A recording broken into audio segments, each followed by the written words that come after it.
Proud all the time. Sorry. Anyways, hi everybody. Welcome to this evening's town board meeting of Monday, April 17th, 2023. It's not on the agenda tonight, but I'm going to ask us all to hold this meeting in memory of Karen Mang, who passed away last week.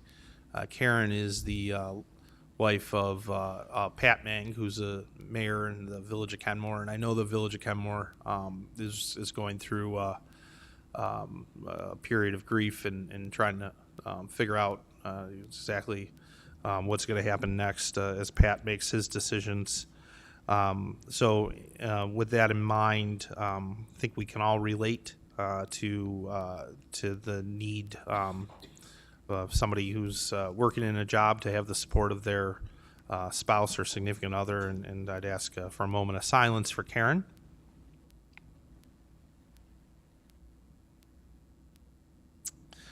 And with that, was asked tonight to offer an invocation, and you know, I thought about this, and I said, well, I'm gonna keep it.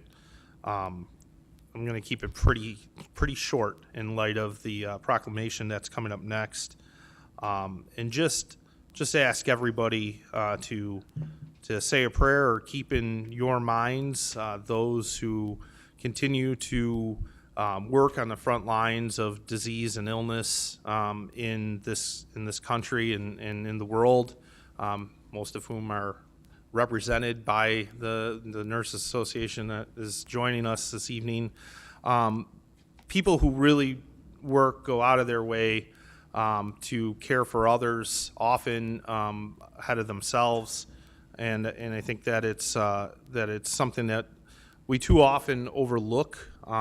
It's something that certainly comes home every time we have a storm or we have a crisis in the community, when we're talking about getting necessary workers to their jobs.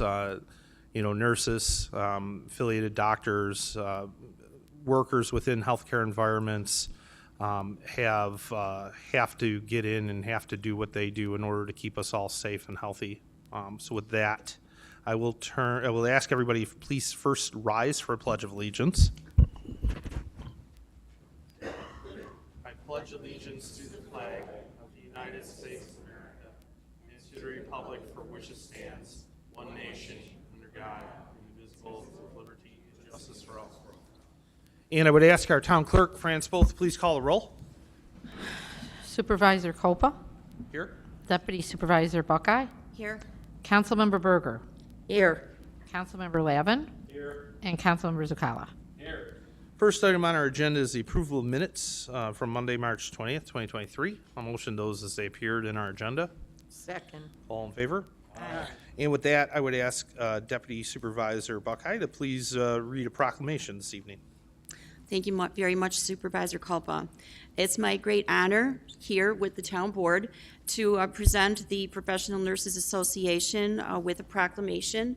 And we have various representatives with us here today. And I'll first read it, and then when I finish, then you can all come up, and then we can shake hands and take a picture.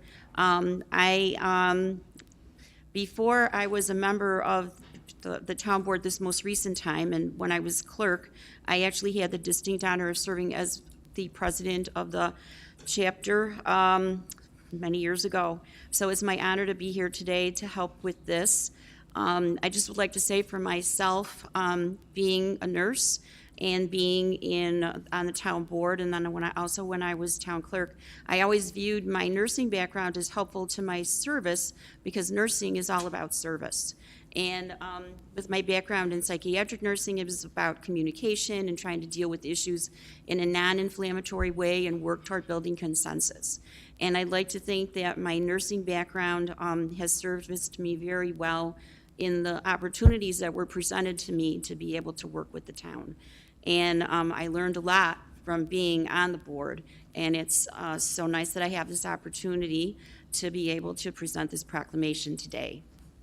So we have with us from the Professional Nurses Association of Western New York, Jennifer Powell, who is the president-elect, and Dr. Linda Scharf, who is the primary nurse planner. Also from Damon University School of Nursing, which is in Amherst, Dr. Cheryl Nozek.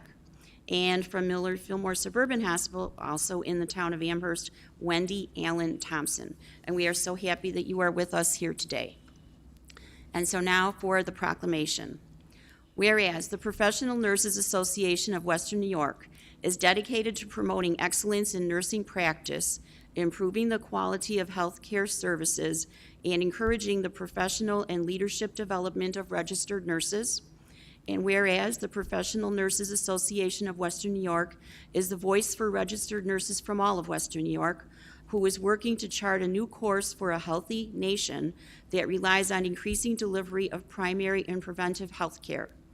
And whereas the registered nurses and nurse practitioners in the town of Amherst are the cornerstone of patient care and are also leaders in improving the quality of care and seeking ways to continue increasing access to care. And whereas for over 20 years, Americans rate the honesty and ethics of nurses as highest among the professions in the United States. That's a good thing to hear. And whereas since the beginning of the COVID-19 pandemic, Amherst registered nurses have been on the front lines protecting and caring for their patients with the utmost dignity and respect, demonstrating unprecedented courage during such an uncertain time. And whereas the demand for registered nursing services will be greater than ever because of our aging American population, the continuing expansion of life-saving technologies, and the explosive growth of home health care services. And whereas more qualified registered nurses will be needed in the future to meet this increasingly complex needs of healthcare consumers in our community. And whereas the cost-effective, safe, and high-quality care healthcare services provided by registered nurses will be an increasingly important component of the U.S. healthcare delivery in the future.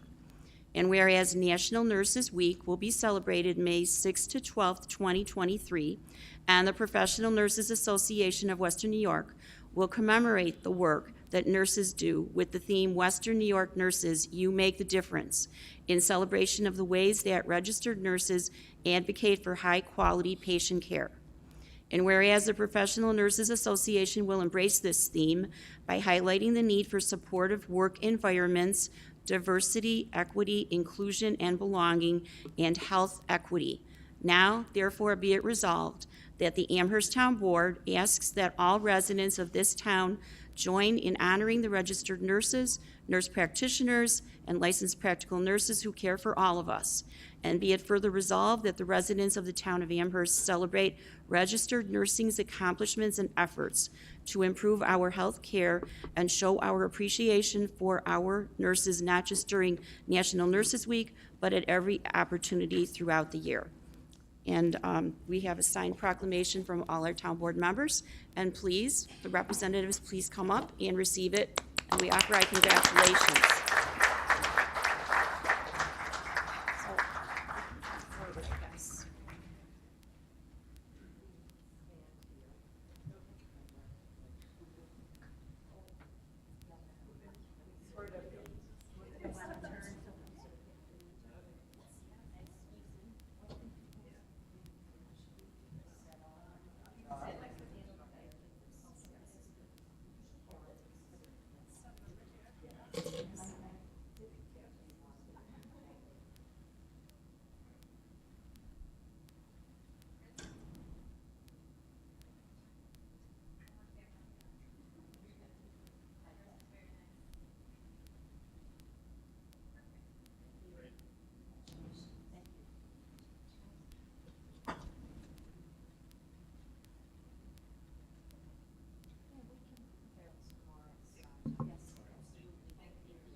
I thought she might not want her tag hanging in the picture.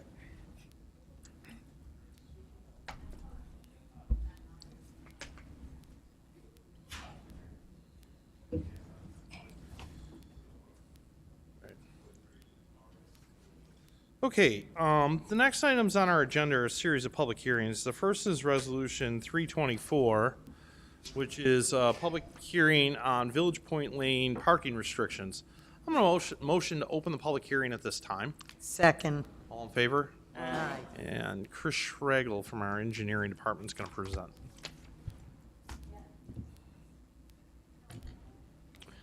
Good evening, members of the town board. My name is Chris Schregel. I work for the town's engineering department and also act as the traffic safety coordinator. Like the supervisor said, this first public hearing is in reference to the Village Point Lane parking. There are 3 parts to this resolution. I'm going to not read these. I'm just going to go through them in slides. This was brought forward to the town through a communication that ultimately went to the Amherst Traffic Safety Board from the residents of Village Point Lane, specifically the western end of Village Point Lane, where it was ultimately reviewed by that Traffic Safety Board at its December 2022 meeting.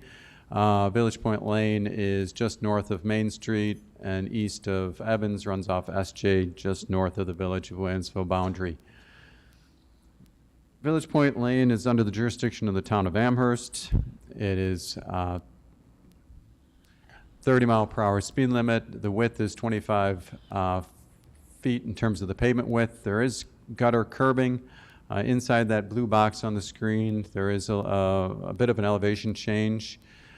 There are no current parking restrictions on Village Point. There's sidewalks on both sides, but there are some missing gaps throughout that network of sidewalks. There is a center landscaped island at the SJ intersection. And there's an emergency access at the very south where that arrow is to Ryan Walt Street, only for emergency vehicles. The resident concern and request brought forward is indicated on the map to the left. We're really focused on the first half of Village Point Lane. The residents that brought this forward lived on that side, and therefore the review by the Traffic Safety Board consisted only of that half. There are site distance issues related to the elevation change in the northern portion of Village Point Lane. There's also site distance issues voiced related to the horizontal curve of Village Point Lane, adjacent to 207 and 216 Village Point Lane. Additionally, there's safety concerns when on-street parking is occurring given the substandard street width. The requests from the residents were for parking restrictions between SJ to and through Clarion Court on both sides of the road, as indicated in yellow. Here's a photograph of the elevation change and site distance issues. Looking south at the SJ intersection, you can tell that it does go uphill, and then right at that crest of that vertical curve turns into then a horizontal curve. So as you can see in this picture, that vehicle is driving more in the middle, and you've got a vehicle parked on the east side, and there's some potential for conflict. The Traffic Safety Board acknowledged that there are some horizontal and vertical geometry challenges, and ultimately recommended restrictions in 3 parts as identified in this resolution that comprises of the public hearing before you tonight. So part 1 would be specific to a no parking. Again, this is coming from the Traffic Safety Board on the east and north side, coming from the intersection of SJ around the bend to ultimately the point of tangency in front of 216. The eastern terminus of that parking restriction would be just east of the driveway and hydrant in front of 216 Village Point. Also, it should be noted that this is the hydrant side that is normally a decision factor when they decide which side to restrict parking on. The second part is for a no parking anytime along the opposite side of that curve, the outside curve, going from the point of curvature to the point of tangency, essentially from the north property line extension of 216 all the way to the east property line of 215.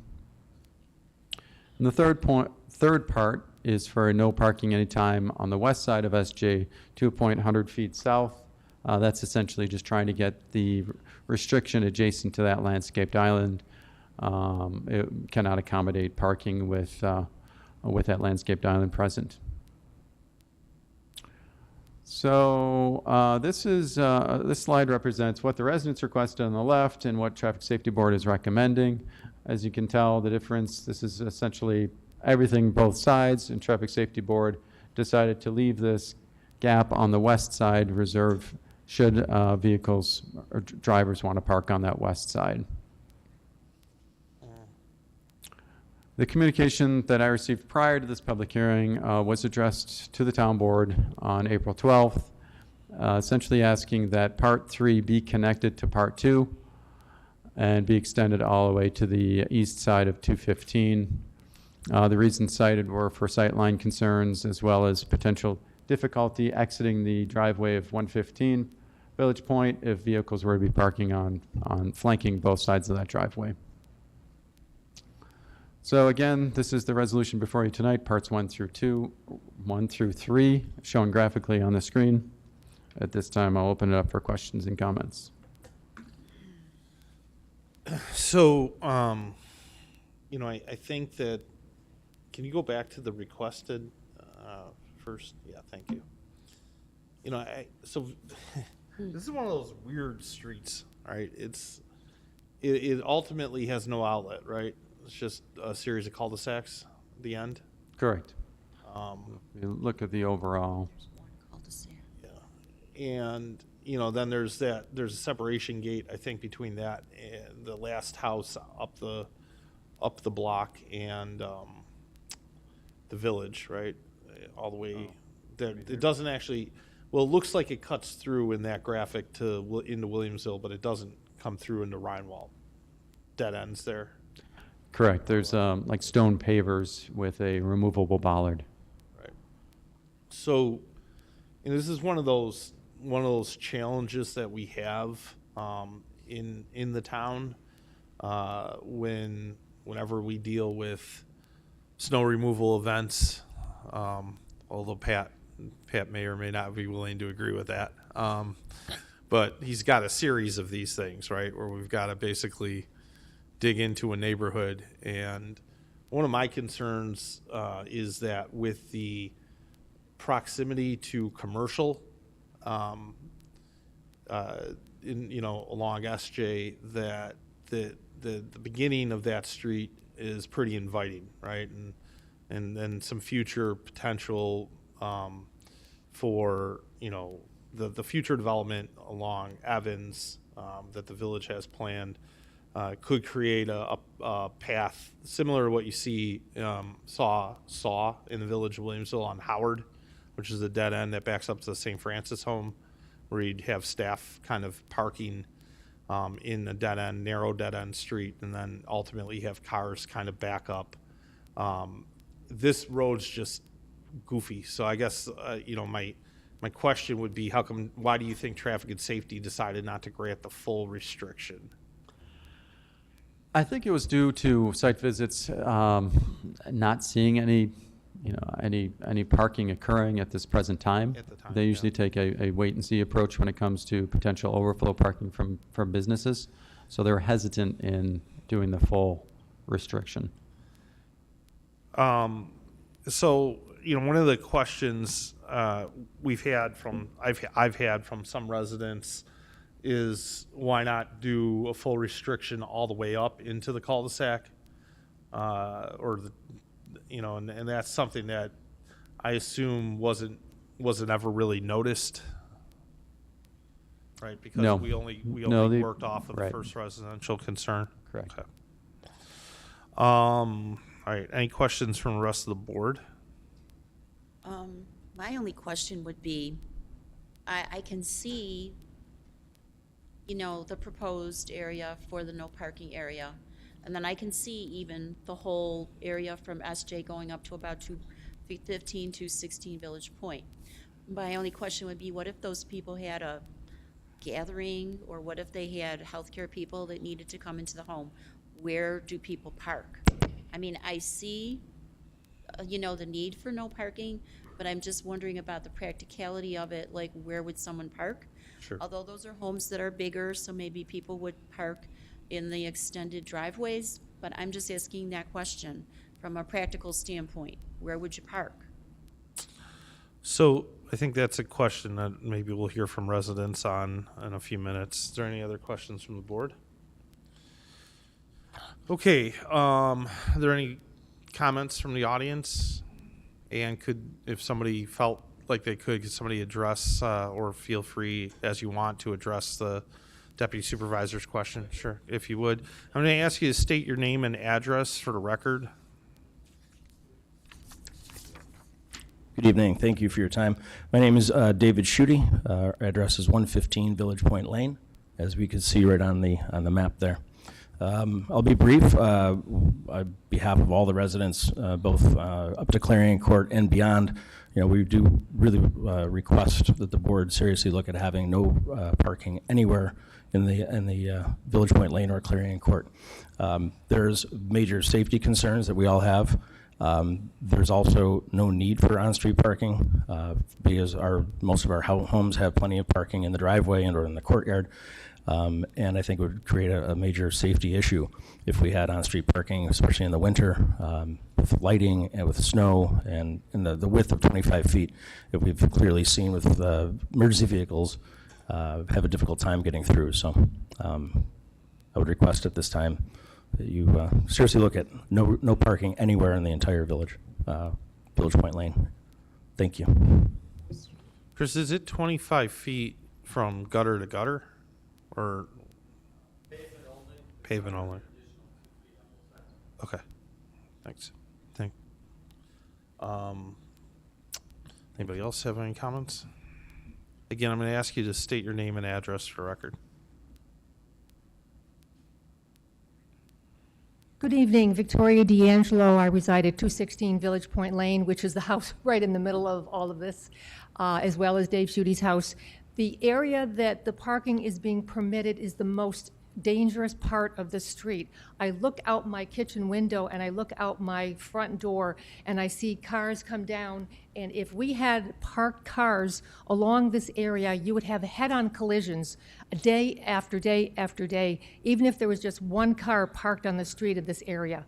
I am just unbelievably surprised that that area would be accepted out from the full restriction that we have asked for and that we desperately need. The fire trucks have a hard time getting through. The snow plows, the garbage, it's just amazing. Until you get to the straight part of the street, this entrance from SJ can get very congested, and if you try to put any cars, the incline is huge. You have to be there. I look at it every day. There are joggers and there are runners, and they use that for part of their exercise because it is such an incline. And there are blind spots, and you can't see from one end to the other end. And the previous picture does not give you the full respect of that. But I have a lot to say that I would like to say, but I don't think we need to tonight if the board is considering a full restriction as requested for safety purposes, for emergency. There's just a whole slew of reasons. So we'd appreciate the the board looking at that. Okay. All right, thank you. Thank you.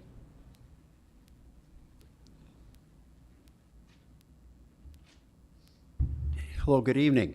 I'm Douglas Capola. My wife and I, who are present, she's here with me tonight. We live at 215 Village Point Lane. We're across the street from Vicki and D'Angelo and Paul Como. So we're close to Clarion Court. I think that the one picture that was shown earlier showed a car ascending the hill, ascending the hill, and driving in the way that they were.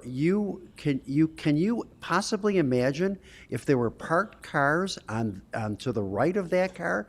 How would an oncoming car that would be attempting to exit onto the 90-degree hairpin turn, how could that be safely done?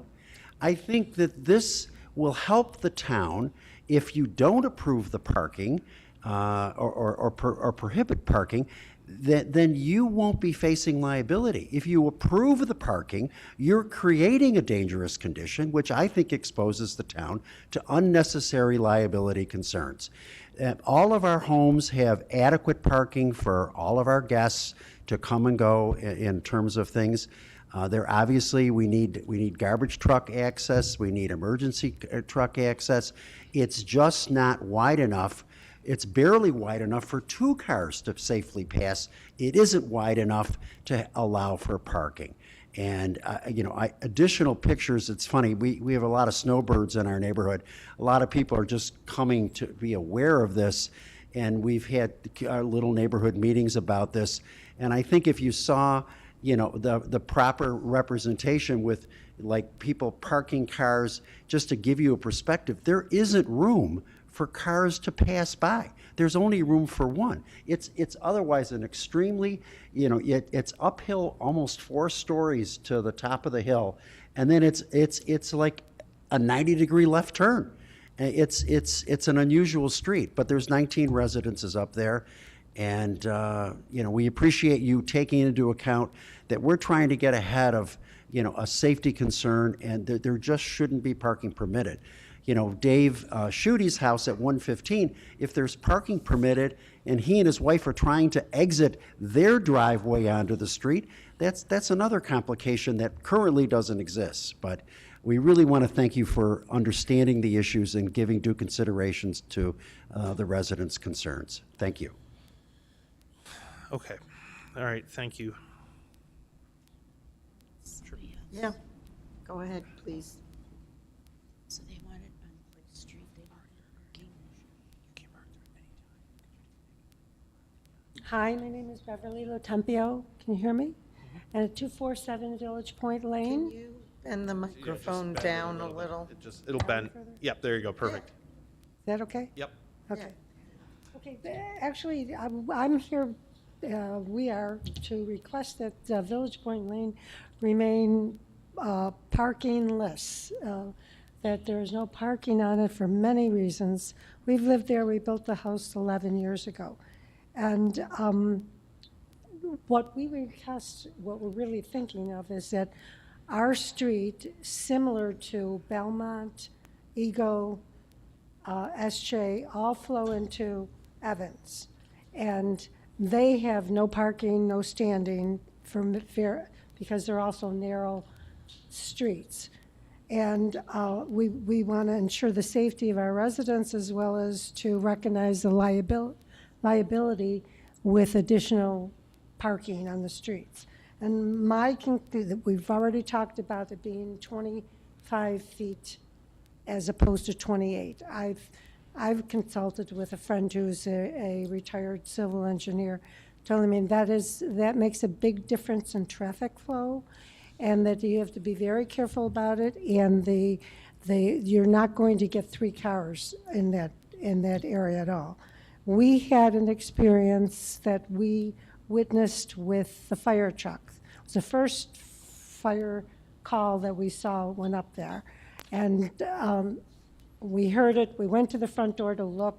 The truck had gone up, the fire truck, and a member of the fire department came and parked right in front of our house. Then a second fire truck came out and could not make it up the hill, and actually had to stop there. So any restriction of that area is going to cause a tragedy if it isn't, if you don't recognize it. The other thing is that we are a street that is different than the rest of them. We only have one ingress and egress. It's in and out in one area, and that's all. If there's a problem in the middle of the street, we have no way to get out. And the other thing that we notice is that we have no street lights on our street. And you add that to, it's pitch black, and you add that to the fact that there's cars lined on the street, it's going to create a lot of problems. And the other thing, and this is not minor, but we have a lot of animals up in our area. A lot of deers and a lot of turkeys and a lot of fox. And normally, when you pull up, you can see because there's no cars parking them. If there's cars that are parked alongside them, they're going to come out in between the cars. There's going to be some sort of problem with that. And I just feel that the safety of the residents and the liability that you add to it, because there's definitely going to be problems with collision and definitely emergency vehicles.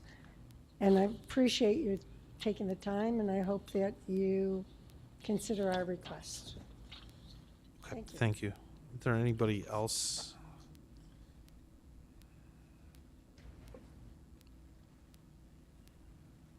Good evening. Thank you very much. My name is John Raimholt. My wife and I live at 239 Village Point Lane, which is just beyond the first cul-de-sac. We've been there for 25 years, and we've seen these houses develop. I just want to let you know that the design of this road is such that it's always a little bit of an adventure. It's more than a 90-degree turn. It's about 120 degrees. And then you go down a steep hill. And, you know, sometimes it's a little rainy or a little snowy. It can get a little slippery. And so I think it'd be a wonderful idea if the town would approve no parking on both sides, as we request. I think it'll improve safety, reduce accidents, and all the other things that my fellow neighbors have said. So thank you for your consideration. Okay. Is there anybody who has any objections to the proposal that the residents brought forward from the street? Doesn't sound like it. So, you know, Wait, you had a hand up. I said, did any of the residents on the street object to the parking restriction? Sometimes you get some. Okay. So, I think that there's two things going on. First, that we have the way this was noticed. It was the recommendation from traffic and safety that got noticed, and the town board kind of came into tonight trying to figure out, okay, what is the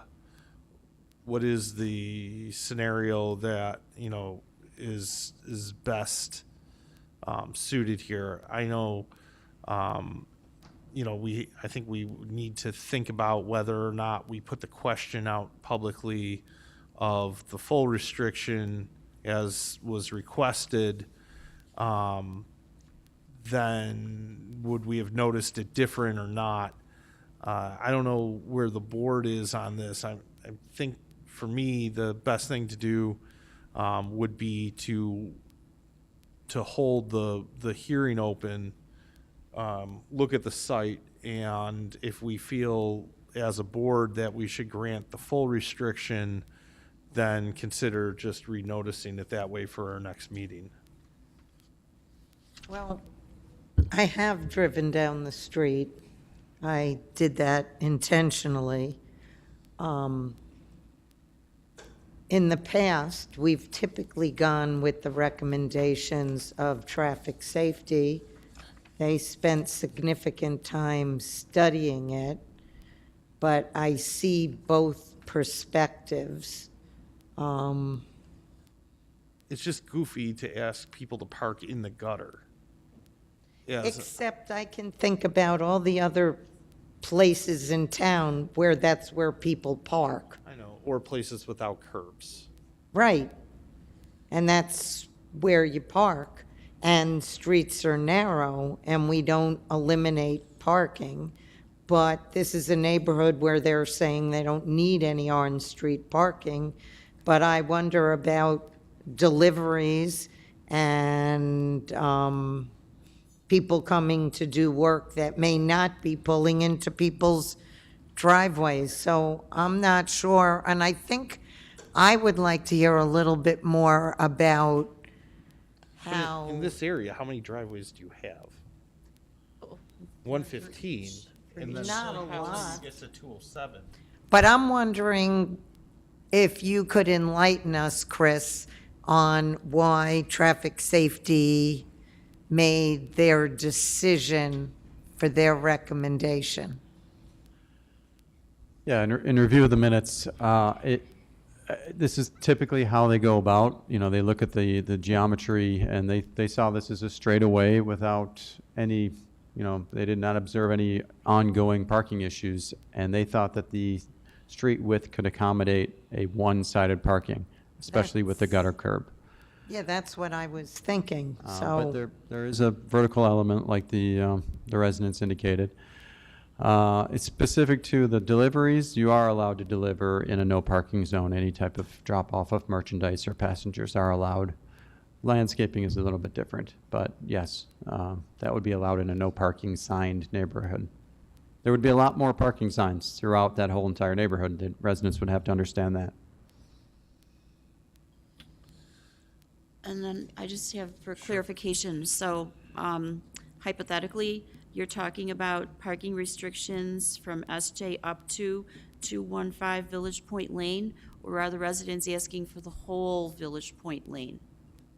Well, so the request that came in and that's been dealt with by boards right now is to that point, can you right? go back to the slide that has the road two? continues and there's a cul-de-sac But there would have at to, the end. right. So there would have to be, Houses.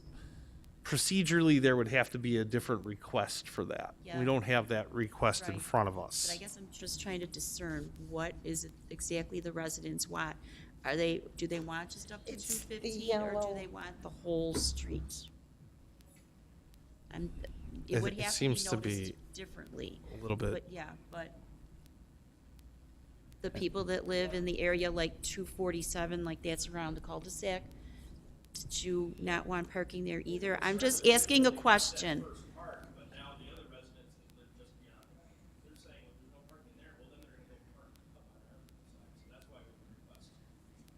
For no parking for the whole street? That's your rationale. So, But who do you think is gonna go park up there? Okay. But why, I guess for me, I have a problem with you asking for a restriction before there's a development, and that if you see any problem, there would need to be an issue to do that. And now I have more of a problem for your request for the restrictions altogether. And I'm leaning towards a no vote because you're doing this because I know you don't like the project that's coming in. And I'm sorry, but I see it as discriminatory about low income and people with disabilities. That's where you just went with what you said. so the dilemma, there's two dilemmas, right? So obviously there's a project on Evans, yes, that is village-based, and then there is road geometry in the town. And whether or not the village-based project creates a car loading or a parking load issue on a town road that is or isn't set up to handle that is still ultimately something that we have to deal with. But the project isn't built and there's been no issue.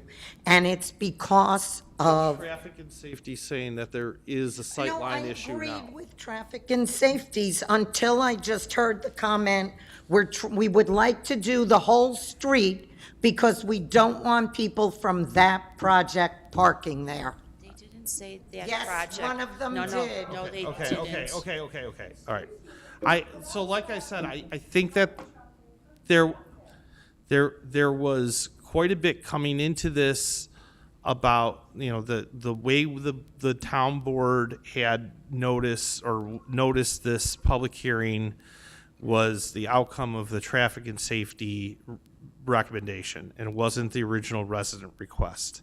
So I think that out of fairness to the request, noting that traffic and safety's recommendation is different, we could afford to hold the public hearing open to the next meeting so that we can think about what the actual width and problems on that road are. That's my recommendation. I would motion to hold the public hearing open. A second. All in favor? Aye. Any opposed? Yes, We ask our town clerk for a roll call vote. you don't need a vote. You don't need a roll call vote. There's one no vote. Do you want a roll call, No, we Supervisor? don't need a roll call then, if we can do that without one. So, again, we'll hold the public hearing open. We can, at the time, decide as a board if we want to grant the resident request, grant the traffic and safety, or vote against it all. That'll be up to the board to make a determination on. So, see everybody, we'll hold it open, it's held open. We'll probably renotice it for the first meeting in May. I don't know when that is. May 8th. May 8th. That's in 3 weeks. Do you have? And you're renoticing We don't the same, we won't renotice unless there is a Significant significant change, so. and if there's a significant change, it needs to go back to traffic and It safety. doesn't. The traffic safety is a recommending body. We can notice whatever we want. Okay. Okay, all right, thank you, everybody. Next public hearing is Resolution 325, which is the 2023 water line replacement, Bauman, Robin Hill, Swanson, bond resolution in the amount of $950,000. I'm going to motion to open the public hearing at this time. Second. All in favor? Aye. Good evening, Supervisor and members of the Town Board. My name is Mark Bellicose. I'm with the Town of Amherst Engineering Department, and I'm here to present the 2023 water system capital improvements. We based our schedule for projects this year off of a number of criteria, a few of those being the current condition of the existing pipes and the repair history, as well as the number of residences that are affected during its service interruptions and repairs. And finally, with coordination with other departments and agencies for restoration and other work being completed within the area. The first location is Bauman Road. The water line is going to be 1,800 linear feet. It's going to extend from Maple Road to Hollybrook Drive. It'll include 4 new fire hydrants, 9 new gate valves, and 3 interconnections.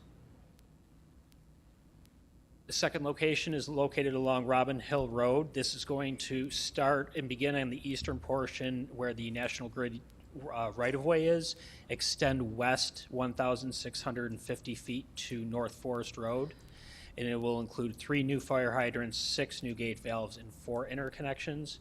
I'd also like to note that the section from the utility right-of-way east to Klein Road was replaced in 2016, so that has been completed.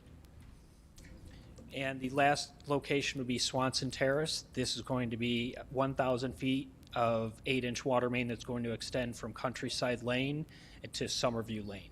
It'll include 2 new hydrants, 2 new gate valves, and 2 interconnections. The financial summary for the projects will include construction costs that are estimated at $945,250, legal and administrative fees of $4,750 for a total bond cost of $950,000. The estimated tax impacts are based on a 20-year term, and it's $1.72 for a property assessed at $250,000. I'd like to open it up to any questions you may have. I don't have any at this time. It's in the CIP. Yeah, I'm good. Anybody else? We'll open it up to the audience. Any comments on the water line project? Seeing none, I'll motion to close public, well, no, before I close the public hearing, I'm going to motion to adopt the seeker findings associated with the project. Second. All in favor? Aye. Next, I'll motion to close the public hearing. Second. All in favor? Aye. And I'll motion to adopt the 2023 water line replacements, Bauman, Robin Hill, Swanson, bond resolution in the amount of $950,000 as appeared in our agenda this evening. Second. And I would ask our town clerk for a voice vote, please. Okay. Supervisor Copa, Yes. Deputy Supervisor Buckeye, Yes. Councilmember Berger, Yes. Councilmember Lavin, Yes. and Councilmember Zucala. And next item on the agenda is resolution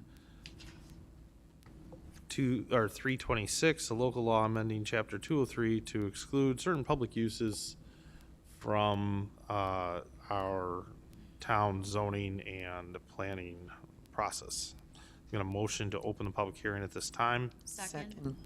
All in favor? Good evening. Town Attorney Marty Paloy Could you please put a copy of thank you, the draft of the local law? Yep. Move the microphone. Can you hear me better? Is that, okay. Now I can Thank hear you. you. Marty Paloe, Town Attorney. This local law in front of you provides for codification of exclusions to the town's zoning ordinance. First, for the governmental entities that already enjoy the benefit exclusion from the town's zoning ordinance, that's the federal government, New York State, and public school districts. Added to those exclusions would be for the town of Amherst for town projects on town-owned property or on town-owned buildings, including parkland for public parks and other public recreation areas. This would put the town on the same level as those government entities that I previously listed and obviate the need for review of town projects by entities other than the town board. It further provides for exclusion from the zoning ordinance for the enumerated public utility purposes that are provided therein. This exclusion would not, however, apply to yards, garages, other buildings of such public utilities used for service or storage, nor would it exclude the town from complying with such laws as seeker and other state and federal laws. It's important to note that any projects initiated by the town would also still require compliance, like I said, with other laws such as the state building code and fire code. Many other municipalities throughout New York State, towns, villages, cities, have similar provisions in their zoning laws exempting the municipality itself from its zoning ordinances. Regionally, the towns of Cheektowaga, Hamburg, and West Seneca, among others, have similar laws to this one that's in front of you. Upon adoption of the local law, the town board would become the entity for approval of plans related to projects developed on town property. The law is important to move town projects forward with expediency while still giving your honorable body approval over such projects. Such upcoming projects, of importance are the Amherst Central Park, which we just closed on Wednesday, the Boulevard Central District, potential demolition of the mall, and development of town retained spaces within that Boulevard Central District. The procedure, town code procedure requires recommendations back from the planning commissioner, planning department, and planning board. So I'd ask that at the conclusion of my presentation here tonight that you keep the hearing open until we receive those recommendations, as well as the referral to county planning for the General Municipal Law 239M referral. So I'm here for any questions. Like I said, if you could keep the hearing open because we have to follow those procedural requirements. Okay, any questions from the board? Any questions or comments in the audience? Seeing none, I'm going to motion to hold the public hearing open to our next May meeting. Second. All in favor? Aye. Okay. Next item on our agenda is, I don't have any personal appointments that I missed, right? Next item on our agenda is public expression. I'm going to motion to open public expression at this time. Second. All in favor? Aye. Tom Frank, please come forward.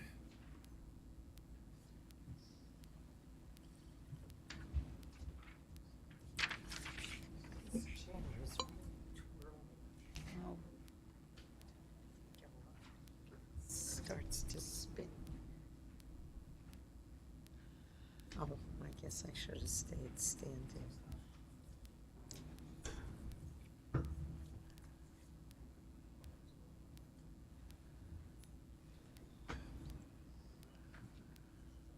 Good evening, town board members. My name is Thomas Frank. I reside at 5403. Having some IT difficulties. Give me But 1 second. We've seen those items. For you? You can't project it? No, sorry. Uh, We changed our streaming service, so we're still working on some of that stuff. Yeah, I apologize. The front is, you are. You are. The front of it, though, is the front of, which one? Is that the one region Moving forward? Well, moving forward, Or whatever it's GBNRTC? Yes. Okay. So it's GBNRTC's 20-year plan.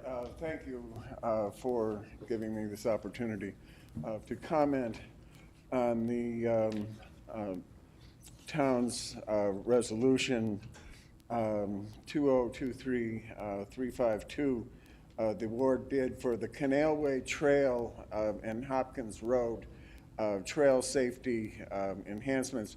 What I wanted to bring to your attention here, in conjunction with the LWRP that the village and the town went through, the local waterfront revitalization plan, but also as far as what's going on with the GBNRTC, the Greater Buffalo Niagara Regional Transportation Council, the 2050 Metropolitan Transportation Plan update, okay, which it includes various different planning factors.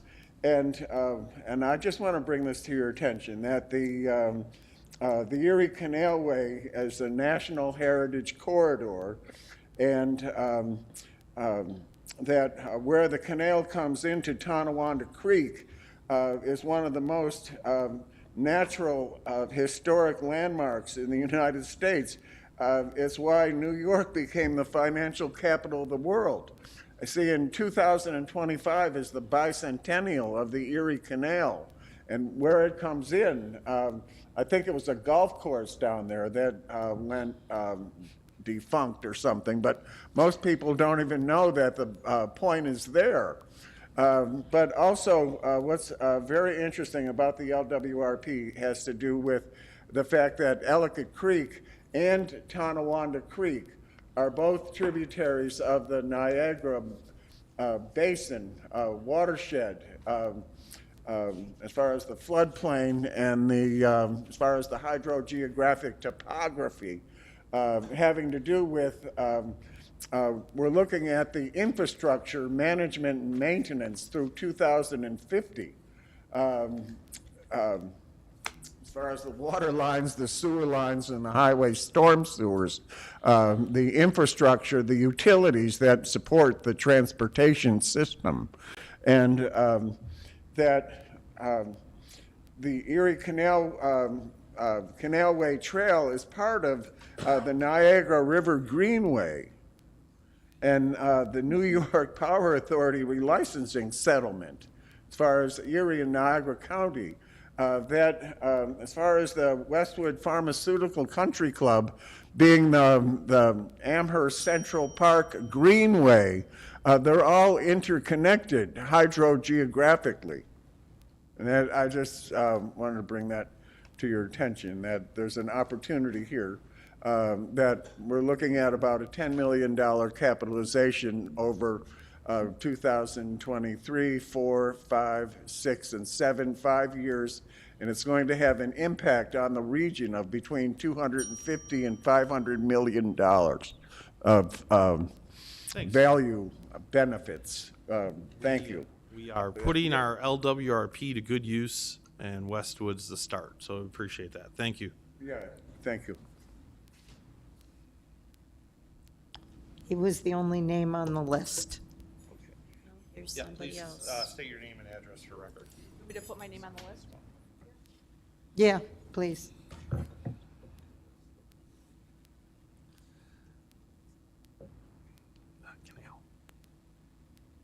Sorry, this is taking.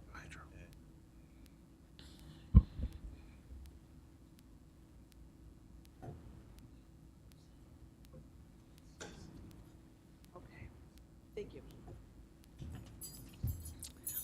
Hello, I'm Christina Coyle-Lenz, and I reside at 64 East Chateau Terrace. And I'm here to talk to you because I feel that as Amherst Guys, residents, Guys, could you, guys? Just let, go you'll ahead. fix my time, right? Yeah, go ahead, start again. Okay, thank you. I think we have a serious problem. And you are the leaders that we've elected to guide us through these difficult times in Amherst. And I feel that we have to come forward and bring to light that we're in trouble when an Amherst Bee poll says that 76% of Amherst residents do not feel their concerns are being addressed. So the context I'm going to provide to this is one that you're probably tired of hearing about. This is the example of the Squire block in Snyder. This proposed project is situated on a block of Main Street intersecting Chateau and Fruhoff on merged lots that total less than an acre of land. The neighborhood is opposed to the mixed-use project because of the safety, the size, the scale, and resulting traffic issues this will present to the residents. The plan's changing, and we know the plan is changing. They've cut off 39 feet on the one side. They said that they've gone from 58 to 48 apartments, but we thought they went from 48 to 44. This has really been very hard to follow the progression in the planning site, and we've been following it with a great deal of diligence. The first floor of this project is slated to be 6,500 square feet with space for 2 restaurants, 125 and 150 respective seats. So what this basically does with the residential space and the traffic load is it just absolutely saturates the neighborhood. And the factor of that is by over 70%. So the project was at one time proposed with 75 spaces. All the developer talks about is that this is code compliant. And we realize these updates have been made, but like I said, there's discrepancies in the documents and it's been very hard to follow through the process. There's been inconsistency in these documents and we continue to have questions. Where will the restaurant employees and patrons park? Where will the residents' guests park? I believe you mentioned home care. You know, people coming to deliver healthcare services at home. Where are they going to park their cars? Why does code not protect neighborhoods from a development debacle such as this? In a meeting with the community at Park School on March 23rd, Supervisor Culpa, you fully acknowledged that there are traffic and parking issues in Snyder. And then you proceeded to draw a red line on an aerial map behind Main Street businesses on the north side between Chateau and Burroughs. You indicated that shared parking owned by the town would resolve these issues. You were drawing a line around private property. And, you know, I asked about eminent domain, and you talked something about 25 years from now. These businesses, their lots are not for sale. And so basically what we're doing right now is we have this problem now, and any development that doesn't integrate a systems approach exacerbates problems for those who need to live with the irresponsible development decisions. This really needs to be taken into account. So how did we get here? We have the Town of Amherst Bicentennial Comprehensive Plan A15. This serves as a guiding document to the town. The plan states that, quote, zoning regulations are intended to promote the health, safety, and general welfare of the community and to lessen congestion, prevent overcrowding, avoid undue concentration of population, and facilitate the adequate provision of transportation, water, sewage, schools, parks, and other public spaces. A comprehensive plan serves as guidance to both the building and zoning code. Amherst residents have the right to expect the town governance will ensure that the comprehensive plan is protected and executed through building and zoning code that is in full alignment with the comprehensive plan. So this Snyder project does not meet the criteria of a project that should be considered at its present and its adjusted scale on this proposed location. The plan explicitly states that intent to lessen congestion and prevent overcrowding and avoid undue concentration of population. 35 residential homes on Fruhoff, 71 on Chateau. This is a huge increase. Fruhoff is a dead end. Chateau is a no outlet street. Thank you very much. Please consider us in your vote. Thank you. We don't have a vote, but thank you very much. No. Okay.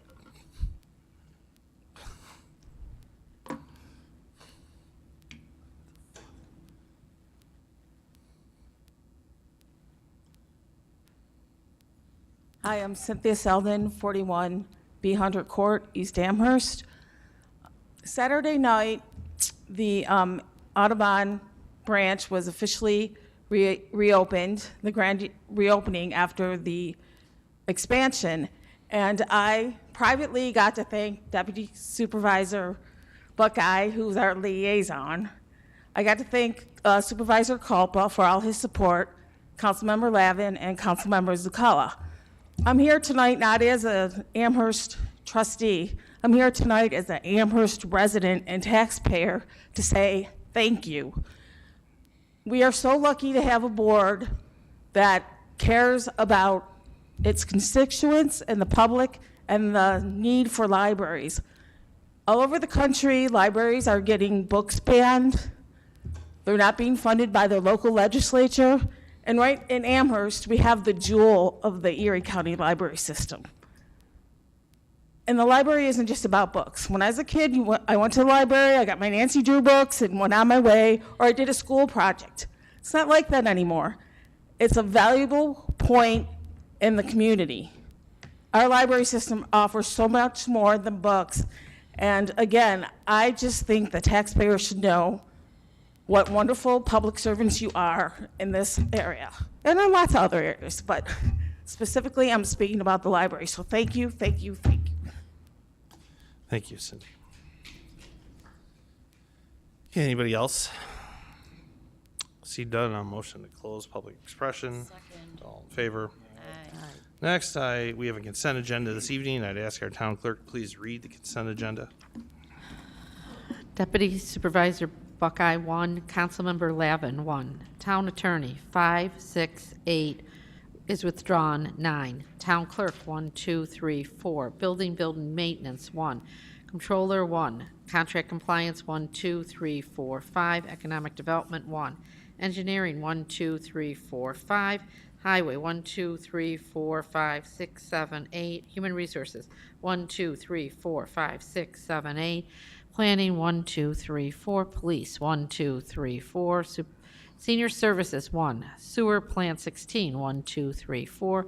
Youth and Recreations, 1, 2, 3. Communications, 1 was referred to planning and scheduled for work session on 5/8/2023. 2 refer attorney planning, 3 referred to attorney planning, 4 referred to attorney and emergency services, 5 referred to clerk and IT to post on website, 6 referred to attorney, 7 referred to attorney, 8 referred to attorney, 9 referred to attorney, 10 referred to attorney, 11 referred to attorney, 12 referred to attorney, 13 referred to attorney, and 14 referred to. I'll motion to adopt this evening's consent agenda. Second. All in favor? Aye. All right, we have a couple items on our agenda remaining this evening. The first of those is Resolution 239. It's the 2023 Facilities, Vehicle, and Equipment Bond Resolution, should say in the amount of $110,000. The posting there is incorrect. The dollar values are incorrect. Right? Am I right? You got that right? Okay. So, there we go. So I'm going to first. It's more than a Scrivener. Is it a Scrivener's error? Okay, so no amendment. Got it. Okay, because it's listed in the CIP, correct? Right, at 110. Okay. So I'm going to motion the resolution as it appears on the screen. It's a bond resolution in the amount of $110,000. So I'll motion it as it appears. Second. All right, on the question, I'd ask our town clerk for a voice vote, please. Supervisor Copa? Yes. Deputy Supervisor Buckeye? Yes. Councilmember Berger? Yes. Councilmember Lavin? Yes. And Councilmember Zucala? Yes. Next item on the agenda is Resolution 330. It's a townwide park improvements bond resolution in the amount of $200,000. I'm going to first motion to adopt the seeker findings associated with the town and park improvements. Second. All in favor? Aye. Next, I'm going to motion the townwide park improvements bond resolution in the amount of $200,000 as it appears. Second. On the question, I'd ask our town clerk for a voice vote, please. Supervisor Copa? Yes. Deputy Supervisor Buckeye? Yes. Councilmember Berger? Yes. Councilmember Lavin? Yes. And Councilmember Zucala? Yes. Next item on the agenda is Resolution 331.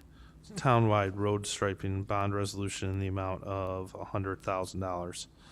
I'm going to first motion to adopt the seeker associated with the project. Second. All in favor? Aye. Next, I'm going to motion the resolution as it appears on the agenda before us. Second. All right, on the question, I'd ask our town clerk for a voice vote, please. Supervisor Copa. Yes. Deputy Supervisor Buckeye. Yes. Councilmember Berger. Yes. Councilmember Lavin. Yes. And Councilmember Zucala. Resolution 332 is a town facility parking lot maintenance bond resolution in the amount of $100,000. I'm going to first motion to adopt seeker findings associated with the project. Second. All in favor? Aye. Next, I'm going to motion the project as it appears in our agenda. Second. And on the question, I'd ask our town clerk for a voice vote, please. Supervisor Copa. Yes. Deputy Supervisor Buckeye. Yes. Councilmember Berger. Yes. Councilmember Lavin. Yes. And Councilmember Zucala. Resolution 335 is an amendment, is a resolution to join new national settlements for pharmacies against in the opioid litigation. It's CRS 3931, 3932, and 3933. I'm going to first motion the resolution as originally appeared in our agenda. Second. On the question, we have a proposed amendment to resolution. Is that And/or town attorney, the underlined part. It's there. I'll second okay, it. see. All right, so we're the and/or town attorney portion. I'll motion the amendment first. There's a second. Second. All in favor of the amendment? Aye. And next, I'm going to motion to adopt the resolution as amended. Second. All in favor? Aye. Resolution 336 is a memorandum of understanding. Oh, sorry, we withdrew that. I read it as an amend. That's it? That's all. We're done. That's everything we have this evening. The next item is a second round of public participation. A motion to open that at this time. Second. All in favor? Aye. Any updated comments? Okay, I'm going to motion to close the second round of public participation. Second. All in favor? Aye. A motion to adjourn the board meeting. Second. All in favor? Aye.